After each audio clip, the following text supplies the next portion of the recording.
Hi and welcome to my show खबरदार negativity से। और आप जुड़ चुके हैं मुझसे यानी साधना सिंह से। खबरदार रहिए नेगेटिविटी से भी और ख़बरदार रहिए फेक न्यूज़ से भी। मुझे पता है आपके पास बहुत सारी शिकायतें हैं मेरे ख़िलाफ़। आपके इतने सारे मैसेजेस आए मेरे पास मेरा हाल चाल लेने के लिए कि क्या मैं ठीक हूँ, इतने दिन से वीडियोस क्यों नहीं बना रही हूँ, वगैरह वगैरह वगैरह। तो बता दूँ आपको कि घर में एक ट्रेजेडी हो गई थी जिसकी वजह से मैं वीडियोस नहीं बना पा रही थी और कुछ पर्सनल कमिटमेंट्स भी थी। पर now I am back with a bang.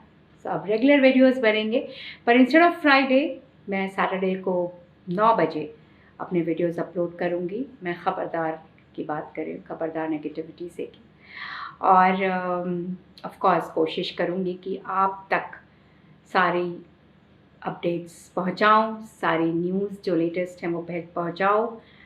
तो फिर से याद दिला दूँ कि हमारे शो में, जो कि एक न्यूज़ प्रोग्राम है, इसमें 5 सेक्शंस होते हैं। पहले सेक्शन में हम बात करते हैं हफ्ते भर की 5 हॉट न्यूज़। सेकंड सेक्शन में हम बात करते हैं आप एक स्टोरी, जिसमें हम लेटेस्ट या करंट टॉपिक पे एनालिसिस करते हैं, लोगों की राय बात लेते हैं, लोगों की इंटरव्यूज़ लेते हैं, वगैरह वगैरह। और थर्ड सेक्शन में हेल्थ इज़ वेल्थ, जिसमें as a topic suggest health से रिलेटेड बातें होती हैं, टिप्स होते हैं। और चौथे सेक्शन में हम बात करते हैं एंटरटेनमेंट में। Anything which entertains you is there in this section. और पांचवें सेक्शन में यानी मोटिवेशन में हम बात करते हैं मोटिवेशनल कोट्स की, मोटिवेशनल इंसिडेंट्स की, मोटिवेशनल स्टोरीज़ की। सो हर शनिवार को ज़रूर देखा करिए मेरा ये शो ख़बरदार नेगेटिविटी से। तो चलिए बिना देरी किए हुए चलते हैं अपने पहले सेक्शन की तरफ, यानी इस हफ्ते की 5 हॉट न्यूज़। पहली हॉट न्यूज़, हमारे अन्नदाता यानी हमारे फार्मर्स अभी भी सड़कों पर हैं। 60 दिन यानी 2 महीने होने को आए हैं, और इस सर्दी में, और बीच में तो बारिश भी हुई थी, वो ठंड में दिल्ली के बॉर्डर्स पे हैं, चारों हर बॉर्डर पे वो हैं। उन्होंने अपना इंतज़ाम किया वहाँ पे, पर मुश्किलों से अब मुसीबत का सामना करते हुए वो डटे हुए हैं और अड़े हुए हैं अपनी मांगों को लेकर। उनकी मांग ये है कि वो 3 कानून जो सरकार ने पास किए हैं वो रद्द किए जाएं। उन्हें वो काला कानून कहते हैं, और सरकार जो है वो झुकने का नाम नहीं ले रही है। तो इसके बारे में हम डिटेल में बात करेंगे हमारी आज की आप एक स्टोरी में, जिसमें किसान रुकेगा नहीं और सरकार झुकेगी नहीं। तो ज़रूर देखिएगा ये शो, ये सेक्शन, जिसमें हम डिटेल में आपको इस आंदोलन के बारे में बताएंगे। दूसरी hot news, Joe Biden president बने, 46 प्रेसिडेंट बने यूएसए के, और कमला Harris has become the first woman vice president of USA. So congratulations to both of them. Hope we have wonderful relationship with USA. Third hot news, Arnab Goswami जो Republic TV के CEO हैं, उनकी कुछ chats leak हुई हैं जिसने सब जगह हंगामा क्रिएट कर दिया है। वो राष्ट्रभक्त या देशभक्ति का बहुत नारा लगाते थे और क्लेम करते थे कि बहुत बड़े देशभक्त हैं, बहुत बड़े राष्ट्रभक्त हैं। उनके चैट्स में जो कि बाग के सीईओ पार्थो दास गुप्ता के साथ था, उनका व्हाट्सएप चैट वो लीक हुआ है, क्योंकि पार्थो दास गुप्ता ही is arrested, he is in custody, और मुंबई पुलिस ने अपनी एक चार्जशीट में ये चैट्स जो कि 700 से भी ज़्यादा पेजेस की हैं, सप्लीमेंट्री चार्जशीट में डाली हैं। और उसमें बहुत सारी बातें भर के आई हैं कि जो अर्नब गोस्वामी हैं वो किस तरह से, उनको बहुत सारी इन्फॉर्मेशन पता थी जो कि उनको नहीं पता होना चाहिए। यानी कि बालाकोट, जैसे फॉर एग्ज़ाम्पल बालाकोट स्ट्राइक उनको 3 दिन पहले ही पता था, और बहुत सारी आर्टिकल 370 के बारे में भी उनको काफ़ी पहले से पता था, और बहुत सारी चीज़ें उन्होंने ऐसी कही हैं जो कि विपक्ष के बारे में ही नहीं बल्कि सरकार के बारे में भी है, सरकार के लोगों के बारे में है, जिसकी वो पैरवी करते हैं, जिसकी वो चाटुकारिता करते हैं।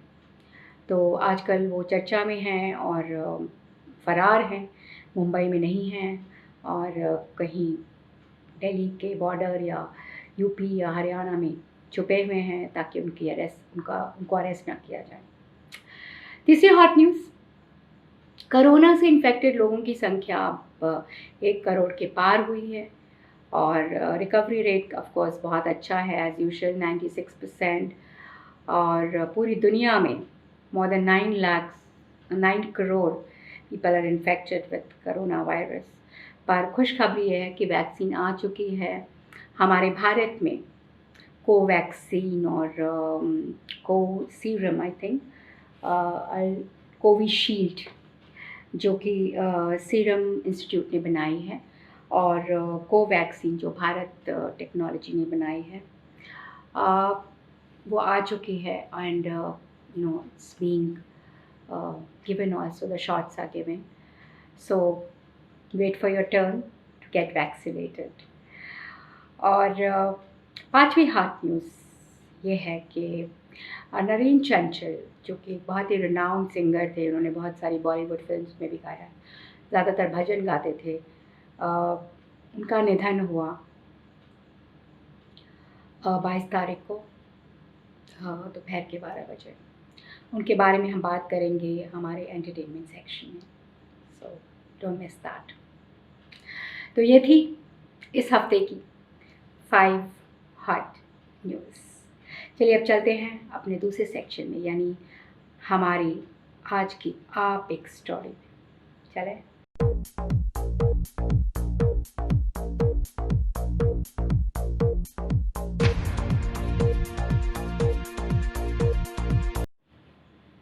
Hi and welcome to our section, Our Big Story.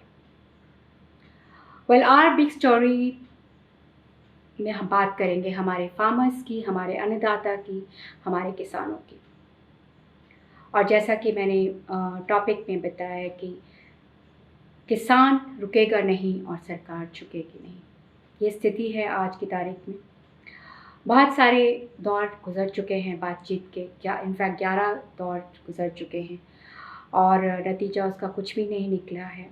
किसान बहुत परेशान है, 2 महीने होने को आए, वो दिल्ली के हर बॉर्डर पे हैं, वहाँ पे बहुत ठंड में, बारिश में, हर मुसीबत का सामना कर रहे हैं वो, पर वो अपनी ज़िद पे अड़े हैं। उनका कहना है कि जो 3 कानून सरकार लेके आई है वो उनके हित में नहीं है, वो उन्हें वापस करे, रद्द करे उन्हें, और MSP को कानूनी जामा पहनाए, यानी उसको लॉ बनाए।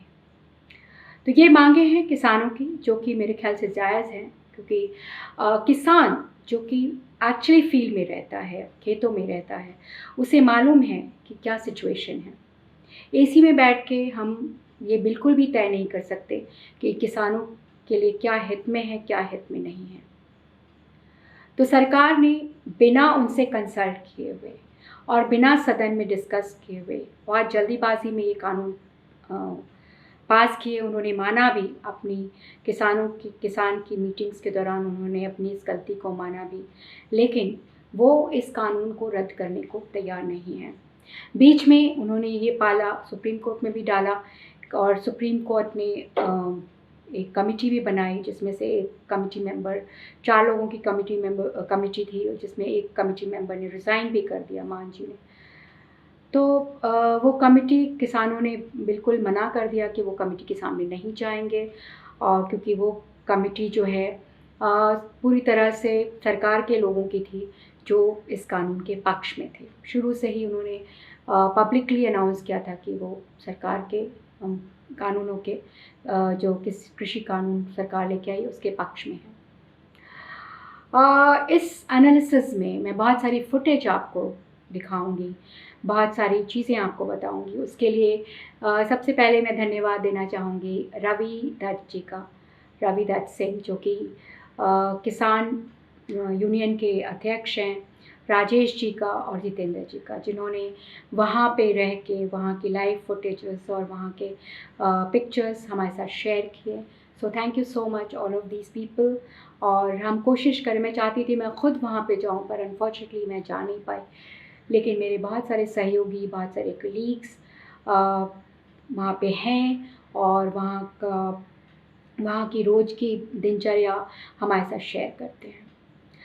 तो जैसा कि मैं आपको बता रही थी कि ये कानून जो कि सरकार लेके आई है, उनका ये कहना है कि ये कानून उनके हित में बिल्कुल भी नहीं है। वेयरएज़ सरकार का कहना है कि ये रिफ़ॉर्म्स हैं और इससे किसानों को बहुत फ़ायदा होने वाला है।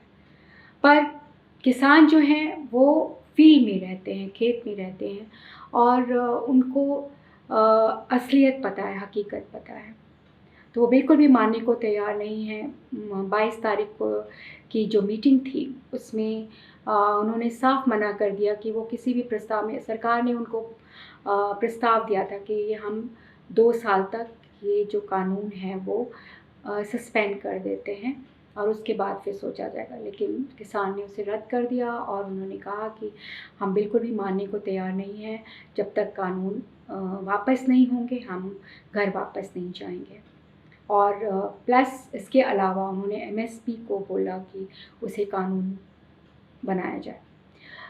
तो अब बिल्कुल डेडलॉक सा है, किसान इस बात पे अड़े हैं कि वो 26 जनवरी को ट्रैक्टर मार्च करेंगे। बहुत पीसफुल, अभी तक ये आंदोलन बहुत ही पीसफुल रहा है, बहुत शांतिपूर्वक उसे कंडक्ट कराया है सारे नेता। वहाँ किसान नेता जैसे कि टिकैत जी, राकेश टिकैत, उनके हमेशा स्टेटमेंट्स आते रहते हैं और उनका ये कहना है कि जब तक ये कानून सरकार वापस नहीं लेगी वो वापस घर नहीं जाएंगे, क्योंकि उनको सरकार पे भरोसा नहीं रह गया है। वो सरकार के किसी प्रस्ताव को मानने को तैयार नहीं है और मेरे ख्याल से वो सही भी है, क्योंकि बीच में शुरू में सरकार का रवैया इस तरह था कि जब वो आंदोलन शुरू हुआ था तो उन पे काफ़ी सारे लांछन लगाए गए थे सरकार की तरफ से कि वो असली किसान नहीं हैं, वो खालिस्तानी हैं, वो देशद्रोही हैं। जैसा कि सरकार का बहुत ही टिपिकल कुछ लोग हैं जो कि सरकार के अगर कुछ भी खिलाफ बोलो तो वो हमेशा ये कहते हैं कि वो एंटी नेशनल हैं, देशद्रोही हैं, पाकिस्तानी हैं। इस बार सरदार हैं बीच में तो उनको खालिस्तानी बोल दिया, जो कि बहुत ही गलत चीज़ है। आई थिंक ये सब चीज़ें जो हैं, किसान हमारा अन्नदाता है, हमें खाना देता है, भोजन देता है, और अगर आप उनको भी एंटी नेशनल और देशद्रोही बोले तो ये तो बहुत ही गलत बात है। और उन अंधभक्तों से कहना चाहूँगी जो कि ब्लाइंड सपोर्ट करते हैं कि अगर आप गलत और सही में आइडेंटिफाई नहीं कर सकते हैं तो प्लीज़ अपनी डिग्रीज़ जो है वो रद्दी की टोकरी में डाल दीजिए। आपकी पढ़ाई लिखाई का कोई भी फ़ायदा नहीं है अगर आप ये तय नहीं कर पाते कि सही क्या है, गलत क्या है। ज़रूरी नहीं है कि सरकार जो भी कहे या करे वो सब सही है, बिल्कुल नहीं।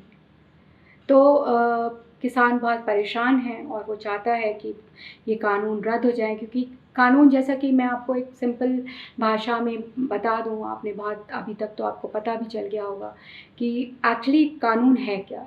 एक कानून में कॉन्ट्रैक्ट फार्मिंग के बारे में बात होती है, जिसमें किसान जो है अपनी खेत कॉन्ट्रैक्ट पे देगा बड़े बिज़नेस लोगों को या उद्योगपतियों को, और वो अपना पूंजी उसमें लगाएंगे, अच्छी फसल उगाएंगे। और लेकिन इसमें लोचा ये है कि वो उनको सही दाम उस पे मिले कि नहीं मिले, हो सकता है कि वो आगे चल के वो ज़मीन वो ले लें। तो ये सब शक हैं जो किसानों को हैं। तो मेरे ख्याल से सरकार को इन सब शक को, इन सब जो उनके मन में जो दुविधा है, जो उनके मन में शक है, वो दूर करें तो बेटर होगा। दूसरे लॉ में आई थिंक उन्होंने बोला है कि किसान अपनी फसल देश के किसी भी कोने में बेच सकता है, जो कि किसानों को मंजूर नहीं है। उनका कहना है कि उनका जो एरिया है वो वहाँ से, क्योंकि किसान इतना ज़्यादा अमीर नहीं होता है, उसके पास इतने पैसे नहीं होते कि वो किसी दूसरी जगह जाके अपनी फसल को या अपनी उपज को बेचे। वो तो जिस एरिया में रहता है उसी एरिया में बेचना चाहता है, तो उसका इस लॉ की वजह से वो ही इज़ नॉट इंटरेस्टेड। तीसरे में ये है कि वो अनलिमिटेड स्टोरेज है, जो कि किसान का कहना है कि क्यों हम करें अनलिमिटेड स्टोरेज, हमारे पास इतना कैपेसिटी नहीं है, पैसे नहीं है कि हम किसी भी पैदावार का अनलिमिटेड स्टोरेज करें। लेकिन जो बड़े पूंजीपति हैं, जो अमीर लोग हैं, जिनके पास पैसा है, वो बड़े बड़े बना सकते हैं प्लेसेस, या जिसे कहते हैं कि खान, जहाँ पे आप ये उपज या पैदावार आप वहाँ पे रख सकते हैं, स्टोर कर सकते हैं, जो कि किसान कहते हैं हमारे हित में नहीं है, क्योंकि हम तो नहीं कर पाएंगे। हमें, उनका कहना है कि हमें एमएसपी जब होती है तब भी हमें अपनी फसल की कीमत नहीं मिलती है, और एमएसपी अगर आप उसको कानून नहीं बनाएंगे तो फिर ज़्यादातर लोग जो उद्योगपति हैं उनको ही फ़ायदा होगा।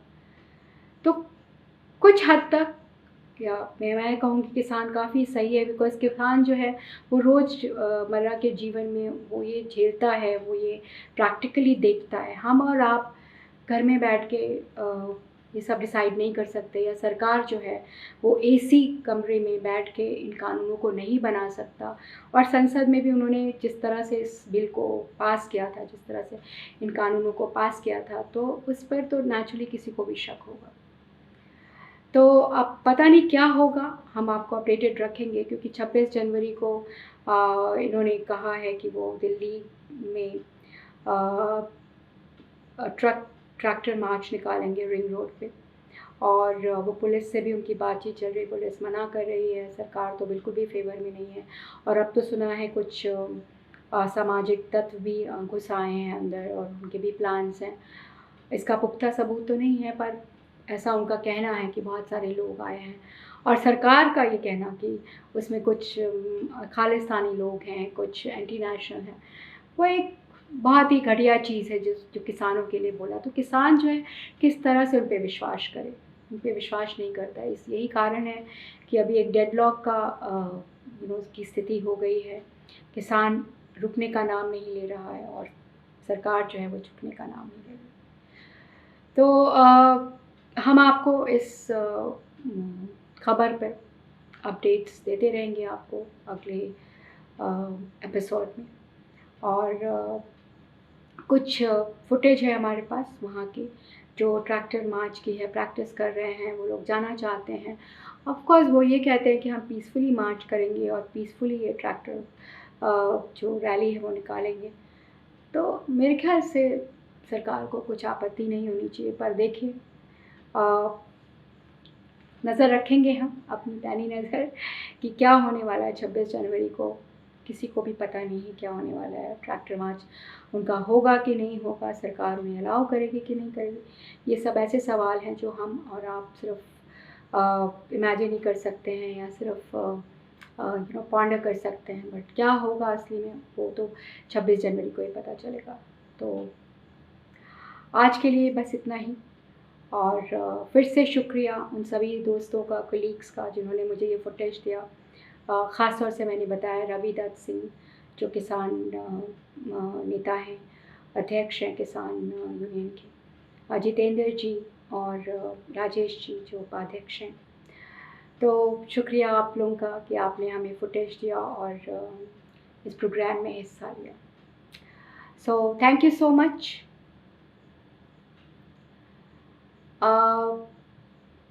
आज के लिए बस इतना ही।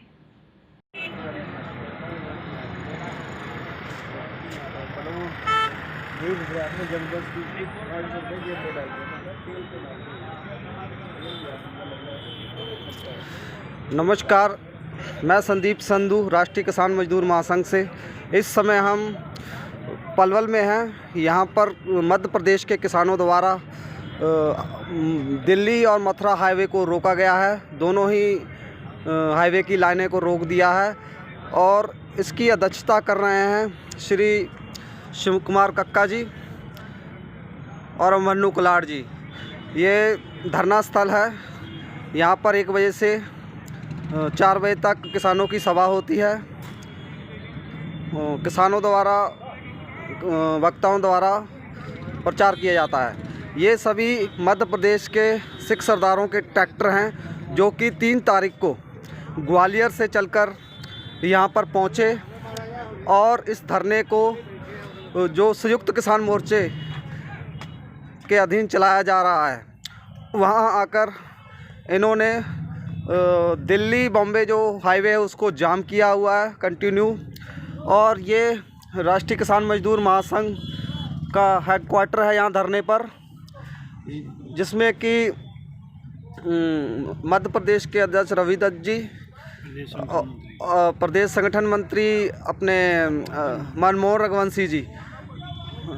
दत्त जी, आप बोलिए कुछ इस धरने के बारे में। देखिए, ये हमारा धरना यहाँ 25 नवंबर से चल रहा है। हम लोग रीवा से 25 नवंबर दिल्ली में आए थे, वहाँ हम लोगों की गिरफ्तारी हुई।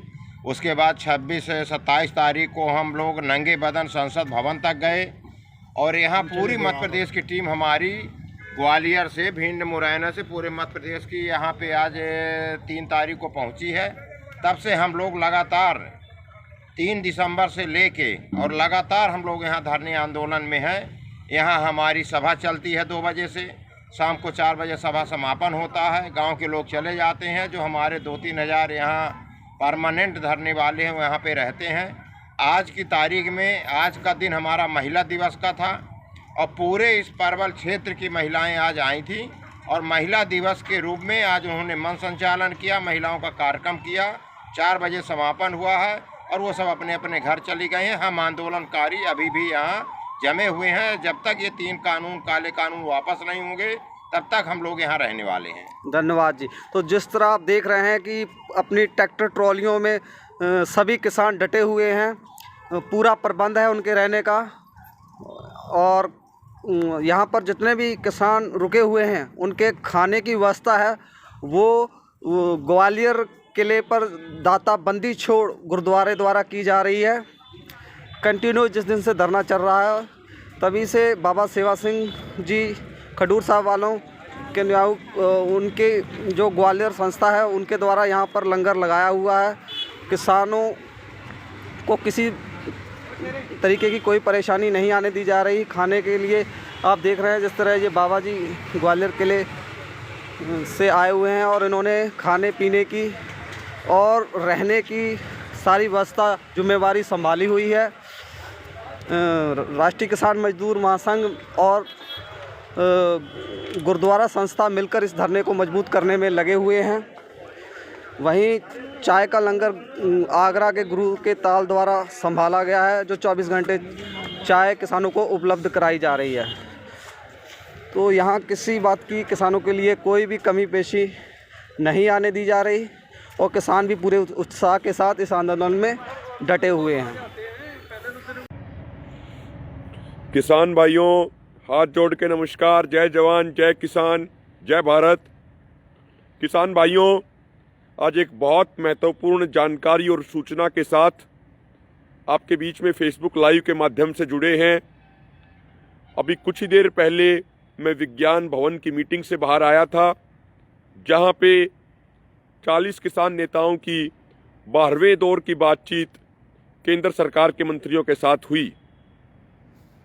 बातचीत तो उसको क्या कहें, मैं इसलिए ये बात कह रहा हूं कि कुल मिला के लगभग आज 10 से 15 मिनट की बातचीत हुई और वो बातचीत भी उसे नहीं कहेंगे। एक तरीके से सरकार ने अपना फरमान सुनाया और मुझे बड़े दुख और अफसोस के साथ ये कहना पड़ता है कि ये मोदी सरकार देश के करोड़ों किसानों की भावनाओं का सम्मान नहीं कर रही है। जो कृषि कानून जबरदस्ती किसानों पर थोपे गए उनको ये सरकार वापस नहीं ले रही है। जो एमएसपी गारंटी कानून लागू करने की बात किसानों ने की, उस पे भी केंद्र सरकार कोई ठोस जवाब नहीं दे रही और सिर्फ कमेटी की बात करके, कमेटी बनाने की बात करके उसको टालना चाहती है।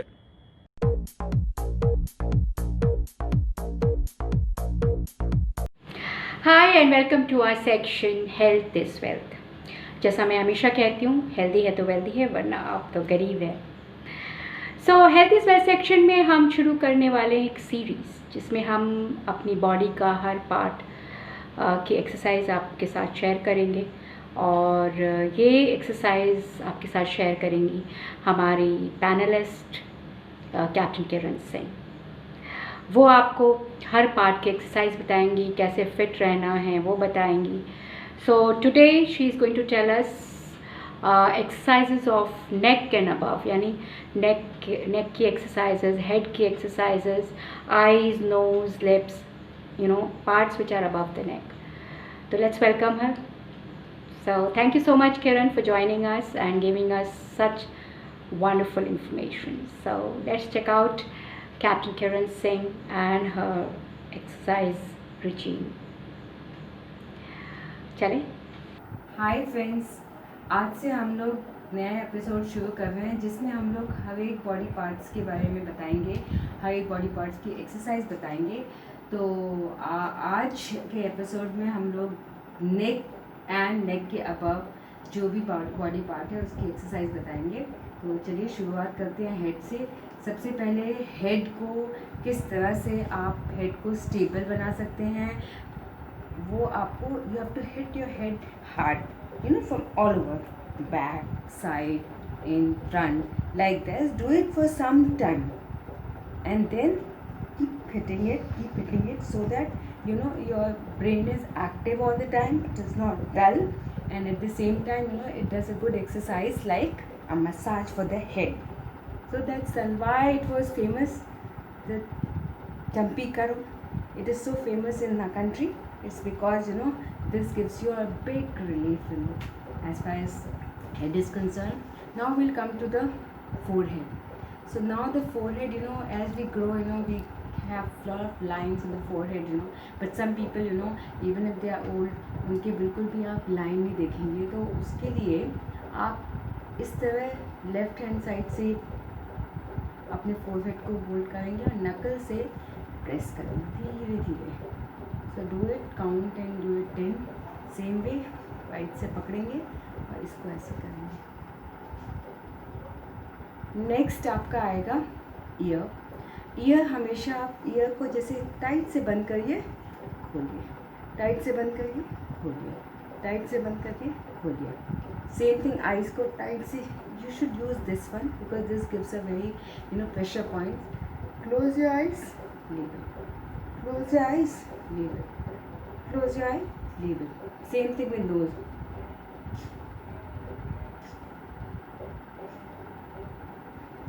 Now ये तीनों को मिला के आप कर सकते हैं। Close your ears like this, eyes like this, and close your nose for some time. Leave it. Close your ears like this, eyes like this, and nose like this. So we have done from head, forehead, eyes. Again the eyes, many times we see that people get dark circles. उसके लिए एक और exercise है, like these two fingers you have to use it.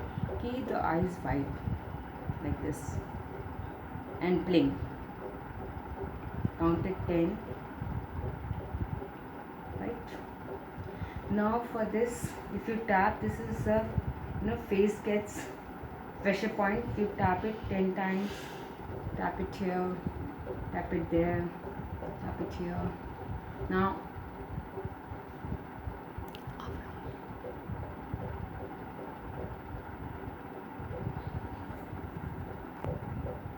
okay, this one. Now there's another exercise, where there's for nose. You close your nose, do it like this, drag it down, release it. Breathe in, closing the nose, breathe out. Breathe in, breathe out. Breathe in, breathe out. And the face part of it, how the facial, this thing. And facial, before that, we can do that, how to do it of this cheeks.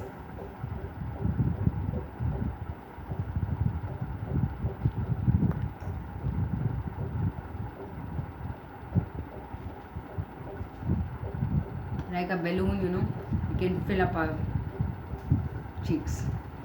Now the exercises for mouth. So the tongue, this tongue you can use it on the right side and try to do clockwise, anti-clockwise. Same tongue, use it on the left side, clockwise, anti-clockwise. So the whole face has been covered. अब हम लोग गर्दन की तरफ जाएंगे. नेक की exercise, first exercise is just look up and kiss on your whatever you see upward. If it is a roof, then you can kiss it like that,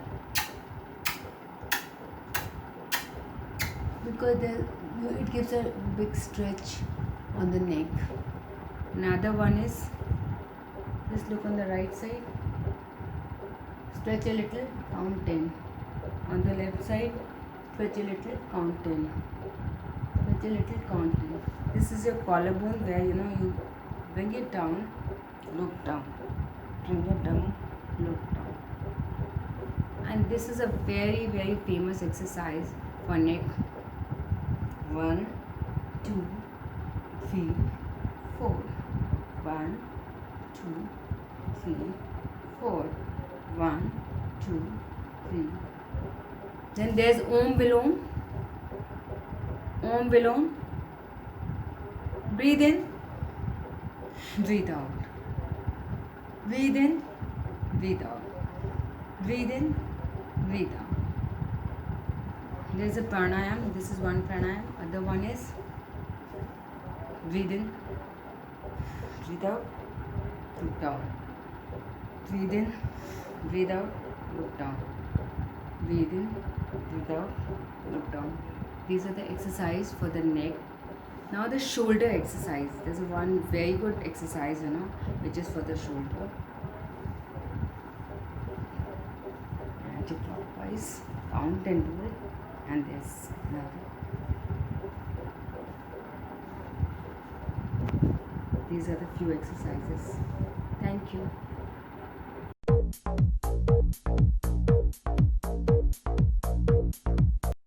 Hi and welcome to our section entertainment and entertainment. इस सेक्शन में बात करेंगे नरेंद्र चंचल जी की, जिनका हाल ही में निधन हुआ 22 जनवरी को 12 बजे. ही वॉज 80 ईयर ओल्ड और उन्होंने बहुत सारी बॉलीवुड फिल्मों के लिए गाना गाया था. भजन के लिए बहुत मशहूर थे वो, बहुत सारे भजन गाते थे और बहुत ऊंचे स्वर में गाते थे. वो उनकी खासियत थी. तो चलिए देखते हैं और जानते हैं उनके बारे में कुछ बातें.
माता रानी के जागरण से लोगों को मंत्रमुग्ध कर देने वाले भजन सम्राट नरेंद्र चंचल आज हमेशा हमेशा के लिए दुनिया को अलविदा कह गए.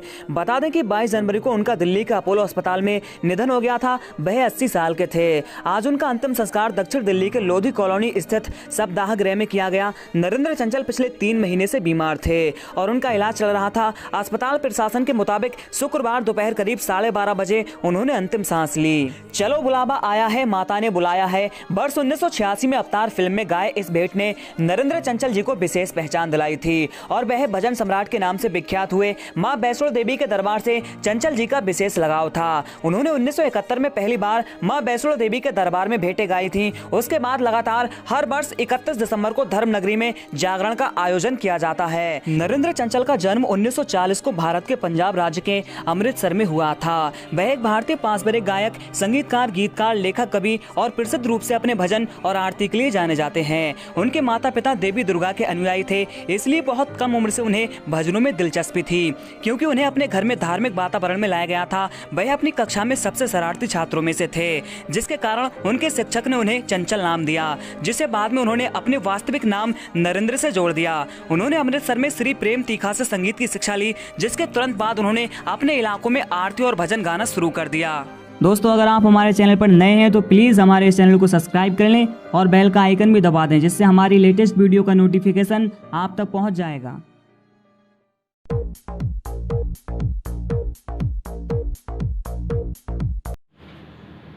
हाय and welcome back to our section motivation. इस सेक्शन में हम आपको दिखाएंगे, सुनाएंगे रादर एक कहानी जो आपको मोटिवेट करेगी, आज ही नहीं पूरे हफ्ते मोटिवेटेड रखेगी। सो चलिए देखते हैं इस कहानी को। दोस्तों, एक बहुत ही खूबसूरत वाकया मैं आपके साथ शेयर करना चाहता हूँ और मुझे उम्मीद है कि आपको बहुत पसंद आएगा। एक लड़की अपनी माँ के पास गई और कहती, मम्मी जो जनवरी में आपने मुझे जो पॉकेट मनी देना है, क्या वो मुझे इस महीने दे सकते हैं? मुझे उस पैसे की ज़रूरत है। तो माँ ने कहा, बेटे ऐसी क्या ज़रूरत है? उसने कहा, मम्मी ये सीक्रेट है, ये मैं आपको नहीं बता सकती, but can you lend me the money? तो माँ ने कहा, ठीक है बेटा ले लो, फिर जनवरी में पैसा नहीं मिलेगा। तो वो पैसा उसने लिया और बहुत खुश हुई और उस पैसे को लेकर वो अगले दिन सुबह स्कूल गई और स्कूल में जाके उसने उस पैसे को एक एनवेलप में डाला, ऊपर कुछ लिखा और अपने से 3-4 डेस्क दूर उसने वहाँ पर एक डेस्क के अंदर उसको नीचे छुपा के रख दिया। और थोड़ी देर में वहाँ बैठने वाली लड़की जब पहुँची तो उसने देखा कि एक लिफाफा उसकी डेस्क में पड़ा है, उसके ऊपर कुछ लिखा हुआ है। उसने उठाया और जब पढ़ा तो वहाँ लिखा था, मेरी प्यारी दोस्त, ये उस ट्रिप के लिए पैसे हैं जो इस मंथ हम लोनावाला स्कूल की तरफ से जा रहे हैं और मैं चाहती हूँ कि तुम हमारे साथ इस ट्रिप में चलो और मैं तुमको ये ट्रिप गिफ्ट करती हूँ, तुम्हारी दोस्त। और उसने अपना नीचे नाम नहीं लिखा। उस लड़की ने जब उस लिफाफे को देखा और उसमें पढ़ा और जब पैसे चेक किए तो उसकी आंखों से आंसू आ गए, क्योंकि वो वाकई इस ट्रिप के लिए जाना चाहती थी और उसके पास पैसे नहीं थे, क्योंकि उसके फादर की जॉब कुछ महीने पहले चली गई थी। उसने मना कर दिया था और वो रो रही थी। और उधर दूसरी उसकी जो फ्रेंड जिसने उसको ये गिफ्ट किया था, उसकी भी आंखों में आंसू थे, क्योंकि वो अपनी दोस्त की खुशी को देखकर बहुत खुश थी। ये है दोस्ती, ये है प्यार। और ज़्यादा खुशी लेने से देने में होती है। जब हम ये देखते हैं कि हमारे दोस्तों की ख्वाहिश पूरी हो रही है, जब हम उनको प्यार देते हैं, जब हम उनको ब्लेस करते हैं। दोस्तों, किसी ने कहा कि मैं अच्छे दोस्तों की तलाश में निकला और मुझे अच्छे दोस्त नहीं मिले, मगर जब मैं खुद एक अच्छा दोस्त बना तो मुझे पता चला कि कितने अच्छे लोग मेरे आसपास हैं और बहुत सारे अच्छे और सच्चे दोस्त मेरे साथ जुड़ते चले गए।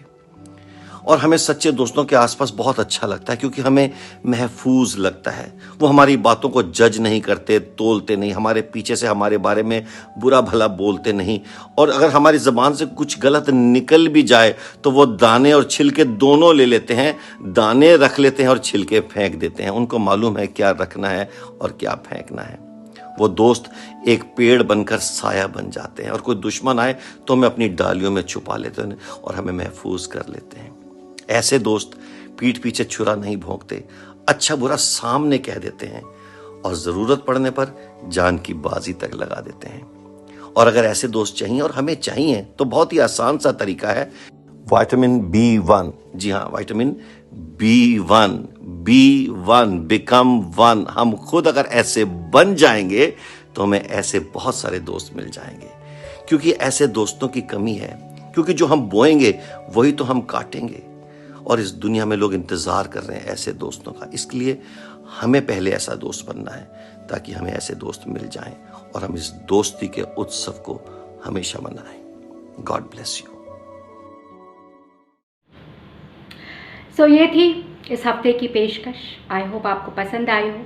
अगर पसंद आई है तो please like, share and subscribe ज़रूर कर दीजिएगा, क्योंकि we need more subscribers and we need to reach as many people as we can, because अच्छे मैसेजेस, अच्छी चीज़ें बहुत लोगों तक पहुँचे तो ज़्यादा अच्छा है, right? So please like, share and subscribe. Love you, take care of yourself, bye bye, ciao.